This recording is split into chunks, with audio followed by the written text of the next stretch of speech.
La paz del Señor esté con vosotros y es su santa y bella voluntad. Meditemos el Evangelio en el nombre de Dios Padre, de Dios Hijo y Dios Espíritu Santo. Báñanos, Señor, con tu Espíritu, regocija dentro de nosotros tu hermosa y bella luz. Danos tu sabiduría, tu inteligencia, tu discernimiento. Danos el poder comprender lo que es bueno y lo que es malo para hacer solo lo bueno, ya que lo bueno es grato a ti y es para el bien nuestro. Leamos de Juan 5 del 1 al 16. Era un día de fiesta para los judíos, cuando Jesús subió a Jerusalén. Había en Jerusalén junto a la puerta de las ovejas una piscina llamada Betesda, en hebreo con 5 pórticos, bajo los cuales yacía una multitud de enfermos, ciegos, cojos y paralíticos. Entre ellos estaba un hombre que llevaba 38 años enfermo. Al verlo ahí tendido y sabiendo que ya llevaba mucho tiempo en tal estado, Jesús le dijo: ¿quieres curarte? Le respondió el enfermo: Señor, no tengo a nadie que me meta en la piscina cuando se agita el agua. Cuando logró llegar, ya otro ha bajado antes que yo. Jesús le dijo: levántate, toma tu camilla y anda. Al momento el hombre quedó curado, tomó su camilla y se puso a andar. Aquel día era sábado, por eso los judíos le dijeron al que había sido curado: no te es lícito cargar tu camilla. Pero él contestó: el que me curó me dijo, toma tu camilla y anda. Ellos le preguntaron: ¿quién es el que te dijo toma tu camilla y anda? Pero el que había sido curado no lo sabía, porque Jesús había desaparecido entre la muchedumbre. Más tarde lo encontró Jesús en el templo y le dijo: mira, ya quedaste sano, no peques más, no sea que te vaya a suceder algo peor. Aquel hombre fue y les contó a los judíos que el que lo había curado era Jesús. Por eso los judíos persiguen a Jesús, porque hacía estas cosas en sábado. Palabra de Dios, gloria a ti, Señor Jesús. Comenzaré por decir en la primera parte que el enfermo llevaba 38 años allí acostado en su camilla alrededor de la piscina. Una piscina que bajaba un ángel, la removía, hacía que las aguas se removían, y el primero que entrara allí, ese era sanado. ¿Sí? Eso es una muestra, primero que todo, que mira que Dios puede hacer las cosas como Él le parece y de distintas formas. Hoy en día, si hubiese una piscina así, estarían diciendo que eso no era de Dios o que eso era idolatría, algo así. Bueno, pero vea que Dios cómo hace las cosas. Pero mucho más extraordinario y ortodoxo es lo que Dios hizo con ese hombre. Porque llevando 38 años, no teniendo quien lo empujara, tal vez los otros en sus condiciones sí lo podían hacer, el Señor miró con misericordia a este hombre. Porque estamos en el tiempo de la misericordia. Y eso viene a enseñar el Señor, la misericordia. Pero habiendo tanto enfermo, ¿por qué Jesús se centró en eso? Eso es una gran pregunta. ¿Por qué de tanto enfermo se centró en eso? Bueno, uno podría comenzar a pensar que el Señor vio lo que uno no ve. Porque esa es la diferencia entre Dios y nosotros. Nosotros vemos exterioridades, Dios ve lo que hay dentro del ser humano. Podría ser una opción para decir. Porque Dios también conoce el corazón y los pensamientos del hombre y los sondea. Entonces es probable que el Señor entre todo eso se escogió a ese hombre, y también porque tal vez conocía la historia de ese hombre, no porque fuera conocido de él, tal vez le fue revelado, y siendo Dios hecho hombre, conocía la condición y le fue revelado y hizo eso. ¿Qué nos da esta primera parte? Que en toda situación que nosotros tengamos en la vida, Dios nunca se ha olvidado de nosotros. Hay un momento indicado para el actuar de Dios. Hay un momento indicado para el actuar de Dios. Debemos permanecer, no dañar nuestros corazones, que eso es lo que sí puede hacer que Dios ya no vaya a actuar.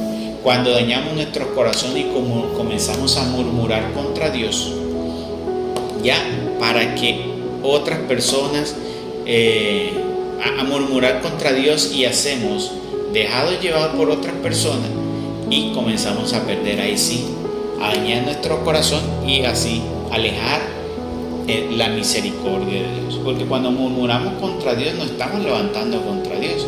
Porque hay gente que dice, si Dios existiera, ¿para qué? ¿Por qué existen tantos enfermos? ¿Qué tipo de Dios bueno puede ser ese que permite y que les manda la enfermedad de sus hijos? Eso dicen muchas personas. Eso es tentar a Dios. Y eso es levantarse contra Dios.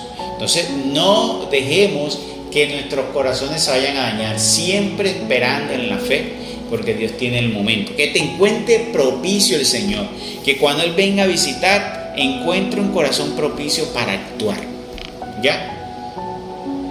Ahora, el Señor, ¿por qué no actúa ya? Bueno, resulta que tal vez en los momentos que ha intentado actuar, tal vez no ha estado preparado para recibir la bendición.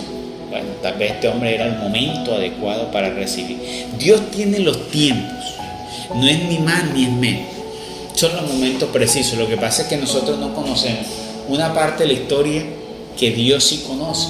Dios conoce mucho más allá de lo que nosotros conocemos a nuestro alrededor. Segundo, hay una parte. Cuando este hombre es sano, le dicen las autoridades de la ley: no te es lícito tomar la camilla y levantarte. Qué tristeza que las autoridades que supuestamente llevan el nombre de Dios, que conocen la palabra y que deberían ministrar lo que es la bondad y la misericordia de Dios, no se alegren primero por estar pendiente a la ley, no se alegren de la bondad y de la gran obra de Dios. Este hombre llevaba 38 años y postrado, y les importó más que fuera día sábado y cumplir el régimen de esa ley que ponerse a meditar cómo sucedió eso. Y el día sábado Dios está sanando, porque ellos están viendo y lo conocían y sabían la condición de ese hombre. Cómo ellos no se atreven, no son capaces de meditar cómo sucedió eso. Pero si sucedió esto y fue en día sábado, aquí hay algo que no estamos comprendiendo bien, porque eso es lo que tenemos que pensar, y eso es lo que la iglesia hoy tiene que pensar. Hay muchas cosas que ellos pendientes a otras cosas están dejando lo esencial. Entonces nos metemos muchas veces en la religiosidad y perdemos la esencial, ese corazón sensible, bondadoso para las necesidades de nuestros hermanos. Así también está la iglesia hoy. En parte de la iglesia está minada por esa religiosidad y no permite darse cuenta. Por ejemplo, no me cabe en la cabeza cómo no se han dado cuenta que no deben cobrar por un sacramento. Si el sacramento te da salvación, ¿cómo se les ocurre cobrar por un sacramento? Porque están metidos en la religiosidad de que tenemos que sostener templos, tenemos que sostener casas de oración, pero se les olvida de que eso debe darse con amor y gratuitamente. Hay muchas personas que no tienen y tienen que hacer un esfuerzo cuando ellos no deberían tener una preocupación y un sobreesfuerzo para acceder al sacramento. No es posible que uno, como ministro de Dios, tenga que poner a una persona a sudar y a tener, como le sucedió a una persona, a endeudarse. Una persona, conozco el caso de una persona pobre que no tenía para pagar la papeleta de matrimonio porque era muy pobre, pero ellos querían recibir el sacramento, tuvieron que endeudarse para pagar la papeleta. Entonces, ¿cómo es posible que no le pongan cargas? Eso es lo que el Señor decía, ponerle cargas al pueblo. No le pongan cargas al pueblo. Si una persona pobre no tiene para bautizar a su hijo, pues bautícenlo, no le cobre. ¿Por qué tiene que cobrarle? Entonces son cosas hoy que la religiosidad ha minado, de poder mirar eso. Mira, en ese tiempo, en vez de decirle bendito sea Dios y alabar a Dios, le dijeron fue simplemente no te está permitido levantar la camilla. Ni preguntarle cómo sucedió eso y alegrarse con él. Un hombre que yacía allí postrado se ha levantado y ha recibido ahora la misericordia de Dios. Entonces hay que reflexionar sobre eso. Y por último, ellos se quejan tanto porque era día sábado, mas Jesús viene, hace esa obra en día sábado para mostrarle el poder de Dios y que Dios es el dueño de todos los días. Y por eso todos los días son sagrados. Pero mira que al final le dice, ojo, ve y no vayas a pecar más, no vaya a hacer que te suceda algo peor. Y no porque Dios le vaya a poner de castigo eso, porque Dios no lo va a castigar con eso, sino porque Dios sabe que el enemigo, si eso era una enfermedad espiritual, porque probablemente haya sido enfermedad espiritual, el enemigo sabe que si lo lleva otra vez a sucumbir, lo puede poner que otro tipo de enfermedad. Entonces tenemos que guardarnos para Dios y permanecer y